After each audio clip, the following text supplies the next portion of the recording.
জীবনের করুণ একটি ঘটনা খেয়াল করে শোনো। আমার নবীজি কত কষ্ট করেছে খন্দকের যুদ্ধে। আমার নবীজি পেটে পাথর বেঁধে সাহাবীদের সাথে মাটি খনন করতেছিল। মাটি খনন করতে করতে আমার নবীজি মাঝে মাঝে খালি বসে পড়ে। হযরত জাবের রাদিয়াল্লাহু তাআলা জিজ্ঞেস করলেন, নবী গো,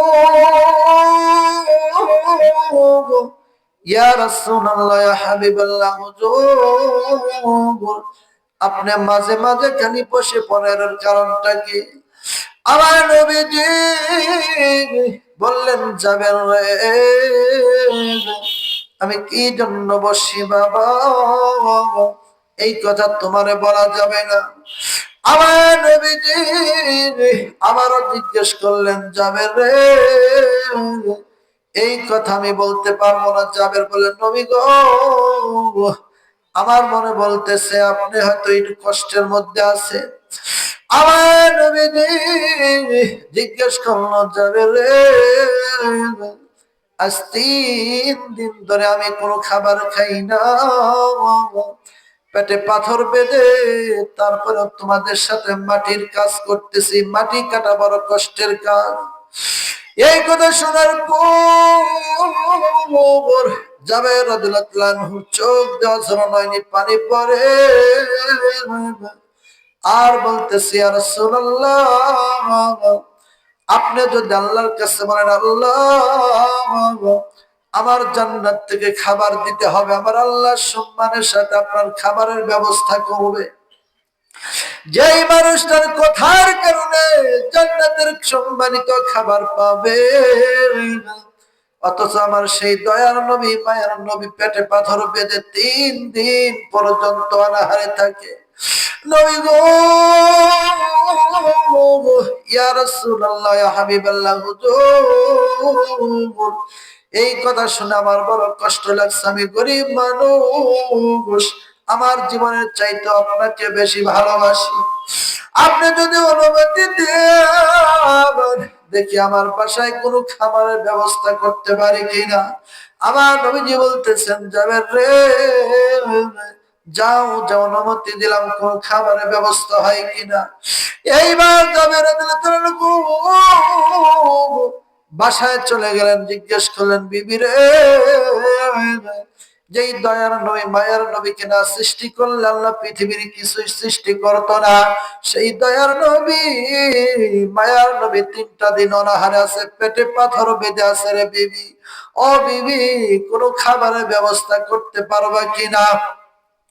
জাবের বিবি বলতেছে, আমি গো, দয়ার নবীর, মায়ার নবীর জন্য একটা ছাগল আমি মানুষ করতেছি। আমার মনে বড় আশা, ওই দয়ার নবী ছাগলের গোশত পছন্দ করে। সেই ছাগলটা আমার রেডি হয়ে আছে, এই ছাগল জবাই করে গোশত বানাবো। চান যান, আমার দয়ার নবীকে দাওয়াত দিন। আমার বন্ধু জাবের রাদিয়াল্লাহু তাআলা আনহুর 2টা সন্তান ছিল। একজনের নাম হচ্ছে মাসুম বিল্লাহ, আর একজনের নাম হচ্ছে মারুফ বিল্লাহ। এই 2টা বাচ্চা বড় ভাইয়ের সাথে ছিল। জাবের রাদিয়াল্লাহু তাআলা আনহু তার স্ত্রীকে সঙ্গে নিয়া আমার বন্ধু ছাগলটা জবাই করলেন। জবাই করার পর জাবের স্ত্রী আমার বন্ধুর গোশগুলো রান্না করতেছে। এইবার একটু পরে তার ছোট্ট সন্তান আসলো। আসার পর বড় ভাইকে জিজ্ঞেস করলো, ভাই, আমাদের যে ছাগলটা ছিল সেই ছাগলটা কোথায়? বলে, সেই ছাগলটা দয়ার নবী, মায়ের নবী আমার বাবাদের বাসায় আসবে, তার জন্য ছাগলটা জবাই করা হয়েছে। বলে, কিভাবে জবাই করেছে আমাকে একটু দেখাও। 2জনই নিষ্পাপ ছিল, বোঝে না। ভাই বলতেছে, ছাগল কিভাবে জবাই করেছে, তাহলে জমিনের মধ্যে শুয়ে পড়। এইবার জমিনের মধ্যে ছোট্ট ভাই শুয়ে পড়লো। আমার বন্ধুগণ, মাসুম বিল্লাহ আর মারুফ বিল্লাহ বড় ভাই, এই বড় ভাই নিজের আপন ভাইকে যেভাবে ছাগল জবাই করে ওইভাবে জবাই করে ফেলেন। আল্লাহু আকবার জোরে বলে। আমার বন্ধু যখন জবাই করে ফেললেন, আমার বন্ধুগণ, মা জননী একটু পরে এসে দেখে তার ছোট্ট সন্তানকে বড় সন্তান এইভাবে জবাই করে ফেলেছে। বড় সন্তানকে একটু ভয় দেখাইছে, সেও লাফ দিয়ে সামনের দিকে যাওয়ার পর বড় একটা পাহাড় ছিল, পাহাড়ের উপর থেকে পিছ থেকে যে বাবা হোক পড়ে গিয়ে নিচে পড়ে যায়, আর সাথে সাথে বড় সন্তান দুনিয়া থেকে বিদায় নেয়। আল্লাহু আকবার বলে। আমার আল্লাহ কেমন করে পরীক্ষায় ফেলে, নবীর প্রতি ভালোবাসা কতটুকু আছে কিনা এমন কেমন পরীক্ষা করে। এই জাবেরের স্ত্রী চিন্তা করলো, ছোট্ট ছেলে বড় সন্তান দুইজনই মারা গিয়েছে, আমার বন্ধুগণ নবীর প্রতি ভালোবাসা মহব্বত কতটুকু আছে। দুইটা বাচ্চাকে নিয়ে পাশের রুমের চাদর দিয়ে ঢেকে রাখছে। তার স্বামী কোথায় যেন গিয়েছে, একটু পরে এসে বলতেছে আমার সন্তান গুলো কোথায়? বলে আছে, খেলাধুলা করতেছে। এবার বলতেছেন না, বলো আমার সন্তান কোথায়? জাবেরের স্ত্রী স্বামীকে বলতেছেন, স্বামী গো, আমি মা হইয়া যদি সহ্য করতে পারি, ধৈর্য ধারণ করতে পারি, আপনি কেন বাবা হয়ে ধৈর্য ধারণ করতে পারবেন না? বলে কি হয়েছে? পাশের রুমে তাকায় দেখে রে, একটা সন্তানের গলা কাটা আর একটা সন্তানের মাথা ফাটা। এই দৃশ্য দেখার পর জাবের রাদিয়াল্লাহু তাআলা আনহুর চোখ দিয়ে পানি পড়তেছে আর কাঁদতেছে। এইবার জাবেরের স্ত্রী বলতেছেন, স্বামী গো, আমাদের দুইটা সন্তানই মারা গিয়েছে, যদি আমরা দুইজনই কান্নাকাটি করি নবী আমাদের বাসায় খাবার খাইতে আসবে না, তাহলে নবীজি মনে কষ্ট পাবে, তাই আমরা কান্না করব না। ধৈর্য ধারণ করে বাচ্চাটা পাশে রেখে দিলাম। একটু পরে দুপুর বেলা দয়ার নবী যখন বাসায় আসবে, আসার পর খাবার খাওয়ার পর যখন চলে যাবে, তখন আমরা দুইজন মন ভরে প্রাণ ভরে কেঁদে সন্তানকে দাফনের কাজটা সম্পাদন করব। এইবার স্বামী ধৈর্য ধরলেন, ধরার পর দয়ার নবী মায়ার নবী অসংখ্য দুইটা বর্ণনা আসছে, অনেকগুলো সাহাবীকে নিয়ে দয়ার নবী মায়ার নবী জাবের রাদিয়াল্লাহু তাআলা আনহুর বাসায় খাবার খাইতে আসলেন। আসার পর মানুষগুলো অবাক হয়ে গেলেন, একটা ছাগলে এতগুলো সাহাবী কিভাবে খাবার খাইবে? সবাই মানুষগুলো পাগলের মতন হয়ে গেলেন। জাবের স্ত্রী অবাক হয়ে গেলেন।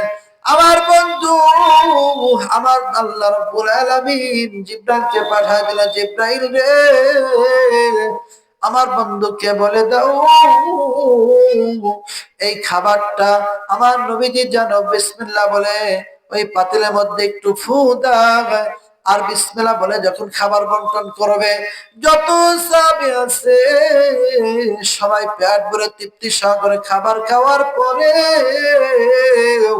আমার আল্লাহ সেই খাবার আরো বরকত দেয়া দেবে, বলেন সুবহানাল্লাহ। আর দুই নম্বর কথা হলো, যে জাবেরের দুইটা সন্তান আছে, মারুফ বিল্লাহ মাসুম বিল্লাহ, এই দুইটা সন্তানকে পাশে বসাইয়া আমার নবী যেন দুপুরের খাবারটা খায়। এই কথা বলার পর আমার বন্ধু দয়ার নবী মায়ের নবী জাবেরের বাসায় অসংখ্য সাহাবী নিয়ে চলে আসলেন। আসার পর এইবার জাবের রাদিয়াল্লাহু তাআলা আনহুকে ডাকলেন, জাবের রে, তোমার কলিজার টুকরা দুইটা সন্তান কোথায়? আমার সামনে নিয়ে আসো।